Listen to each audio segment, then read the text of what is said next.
Magandang araw po sa ating lahat. Narito ang update sa ating ulat panahon ngayong araw ng Sabado, May 11, 2024. Ngayong araw ay patuloy pa rin na nakakaapekto ang dalawang weather system sa malaking bahagi ng bansa. Una na rito ang frontal system na nakakaapekto sa bahagi ng extreme northern Luzon kung saan inaasahan ngayong hapon at gabi ay magdudulot ito ng mga pag-ulan na sinasamahan ng pagkidlat.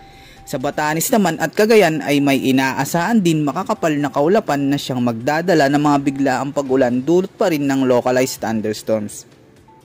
Samantalang easterlies pa rin ang malaking nakakaapekto sa nalalabing bahagi ng bansa kung saan patuloy na mararanasan ang malinsangan at mainit na panahon na may pulupulong pag-ulan sa hapon at gabi.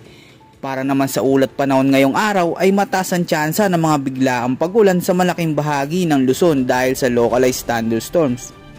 Posible rin ang mga pag-ulan sa Lawag City, Baguio City, Tuguegarao, Legazpi City at Tagaytay.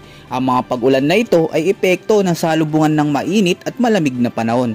Habang inaasahan naman ang mga isolated rain at thunderstorms sa ilang bahagi ng Mindanao, kabilang ang Tacloban, Iloilo, Cagayan de Oro, Davao, Zamboanga at Cebu City. Samantala, patuloy pa rin nating binabantayan ang sama ng panahon na nasa timog silangan ng Mindanao. Base nga sa pinapakita ng satellite animation ay bagyang bumagal ang galaw ng sama ng panahon na ito pero patuloy pa rin ang pamumuo ng makakapal na kaulapan dulot ng malakas na hangin at malakas na pag-ulan mula sa karagatan ng Pasipiko. Mataas naman ang tsansa na posibleng next week ay pumasok ito ng Philippine Area of Responsibility bilang low pressure area at posible naman na lumakas pa ito o maging isang ganap na bagyo. Kung sakali naman na maging bagyo ay tatawagin ito ng Pag-asa bilang Bagyong Agon, unang bagyo na papasok sa bansa ngayong taon. Base sa pinapakita ng track at development ng sama ng panahon na ito ay posible pa itong magbago at kung pupunta ba ito sa direksyon ng Northern Luzon o sa malaking bahagi ng Visayas. Sa ngayon ay hindi pa natin masasabi dahil sa marami pang pwedeng makaapekto dito.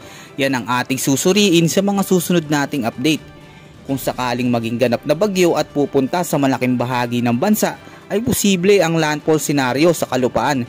Kaya maging alerto at tanda sa posibleng banta ng pagbaha at malalakas na pag-ulan, lalo na sa malaking bahagi ng Visayas at Mindanao. Yan ang ulat panahon sa araw na ito at upang maging alerto at tanda sa anumang panahon lalo na sa mga papasok na bagyo ay manatiling nakatutok sa lahat ng ating update na i-upload. Maging alerto at tanda sa anumang panahon.